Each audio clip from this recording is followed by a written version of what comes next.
Wuthering Waves has been out for about a week now, and it's been causing waves in the gacha gaming space. Specifically because of its competition, the gacha gaming giant, Genshin Impact. But does Wuthering Waves actually hold up in the fight for the title of the better gacha game? Or is Genshin Impact still the top dog of gacha gaming? Let's be real here. If these two games were playing rock, paper, scissors, a free 5-star beats 3 wishes for 3 years any day. But that's not the point. Genshin Impact could give away 100 free wishes tomorrow, and it would still not change how good or bad these games are.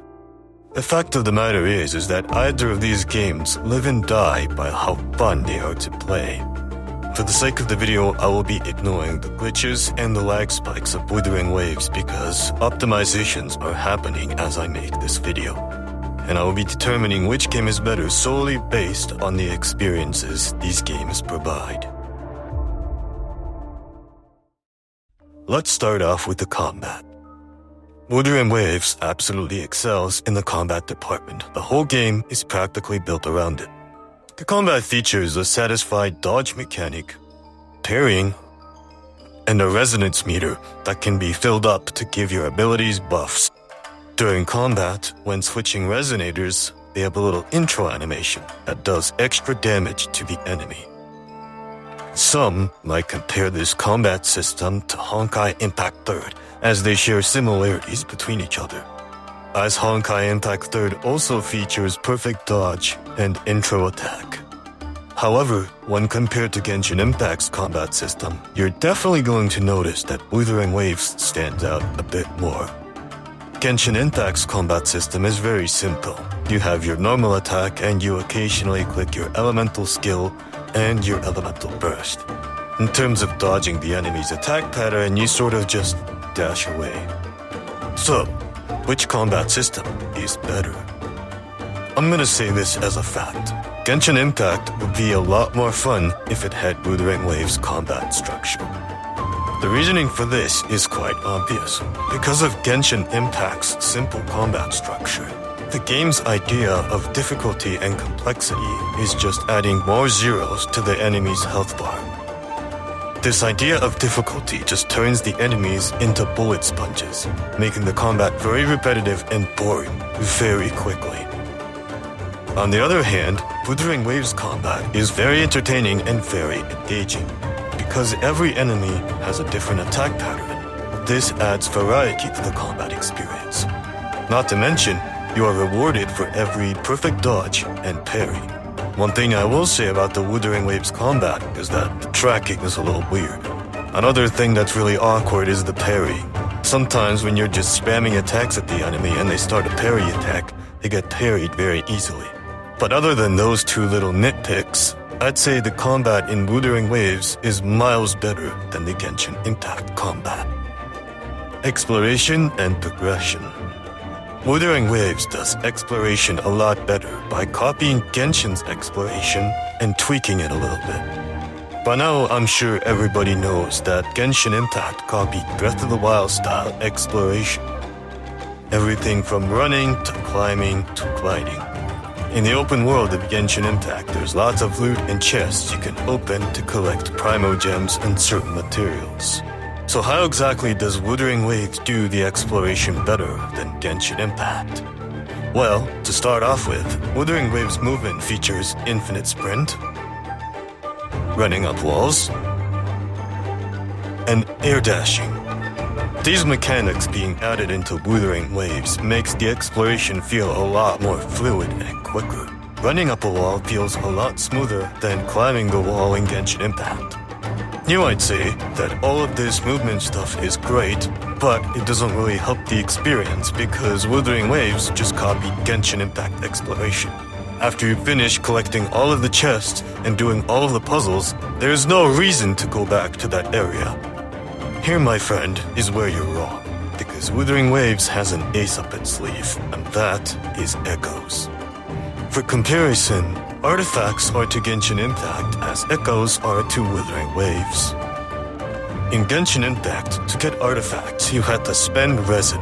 And even after you spent the resin, it's not guaranteed that the artifact you get would be ideal for the character you're building. The problem with this resin system is that it extremely time gates the amount of grinding you can do per day, which makes getting artifacts ideal for the character you're building very tedious and very unrewarding. However, with Wuthering Waves, it's a different story. There's a reason why I put exploration and progression into the same category, and that's because Wuthering Waves does a really good job at combining the two. In Wuthering Waves, you acquire echoes by defeating mobs out in the open world.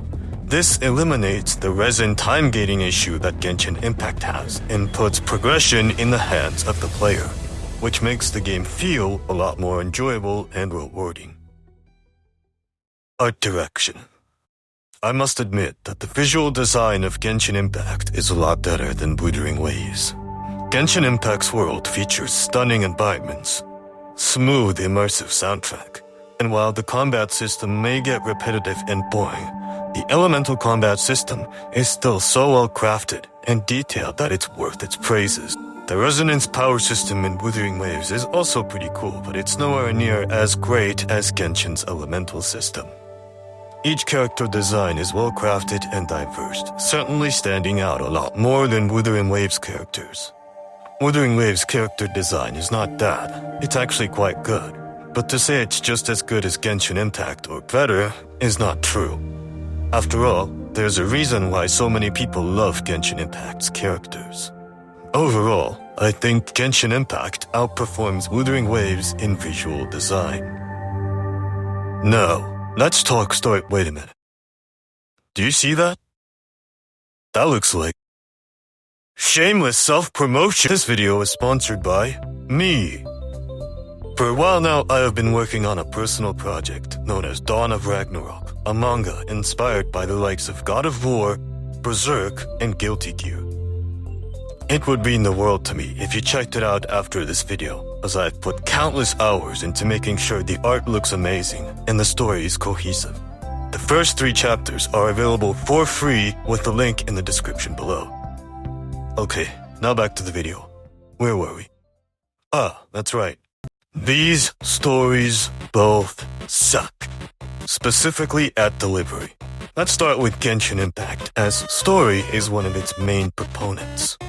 Now, I haven't touched Genshin Impact for a while, and the last time I remember being captivated by the story is the Archon quest for Fontaine, and I still have some gripes about it, specifically the Fortress of Meropide section. It's not the worst part of Genshin by far, but it drags on for so long. Genshin Impact had this issue for a while now. It just keeps bloating up everything with useless information and useless dialogue. It just gets very annoying very quickly that I have to sit through so much garbage just to get to the good stuff.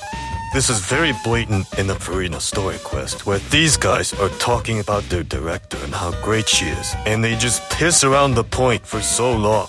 She really was. She gave everything she had to her troupe and the people in it. All of us were so proud to call her our director. I was a lost child too when she found me. As the child of a murderer, my parents weren't around when I was little, so I got sent to an orphanage. The other kids can fight with me. They'd say things like, "Come on, you must be pretty tough if you're the son of a murderer." It was just a talking dog. We do not need to know your whole life story. Just say that you had a rough patch in your life and the director came in and gave you a new home. It's that simple. That's all the information we need. And then there's a section in this quest where this guy goes, "It's time to be upfront with you all. No more keeping secrets from each other. We'll never be able to agree on the ending if we can't be honest about how we feel." Yes, we should all be honest to each other. It would bring us closer together as a group. But then, he just decides to get mad at one of his friends that was being honest with him. Traitor! You knew Aurelie was in danger! Tell me where the logic is in that writing. Oh, and aren't I forgetting something? Oh, right. This is supposed to be a story quest about Farina. I don't understand why these forgettable NPCs take so much focus away from the character we're actually supposed to be learning about. It's just such a big waste of time. And I won't say that Wuthering Waves is perfect at storytelling either. There's a lot of moments where the characters just dance around the point with bloated dialogue. Most of the voice acting parts are kind of bad. They're not very good at portraying their emotions. Sorry, Rover. I didn't feel comfortable down there. The air was heavy in that place, without any wind to speak of. But I could still feel so many emotions and desperate cries for help. And there's this one section with the rover where he just keeps rambling on with thoughts and directions, like the game is insulting my intelligence, thinking I can't figure it out on my own.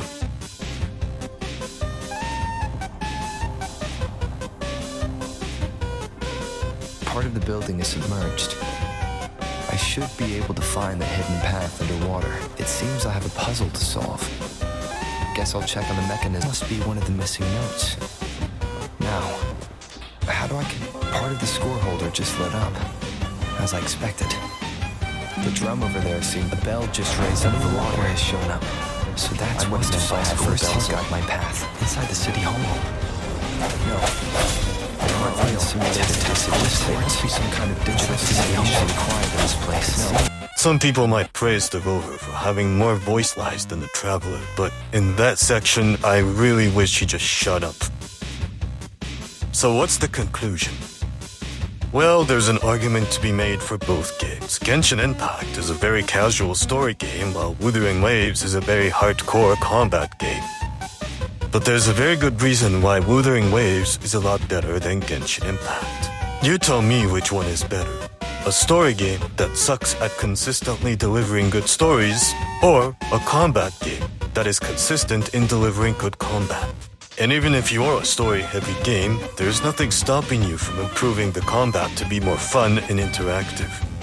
In my personal opinion, I'm a huge sucker for mythological themes.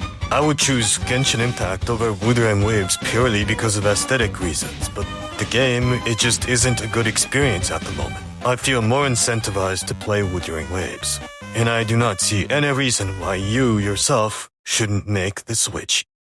Thank you for watching till the end of the video. If you liked what you saw, please leave a like, that way this video gets pushed through the algorithm more. You can also consider subscribing to my channel for more content.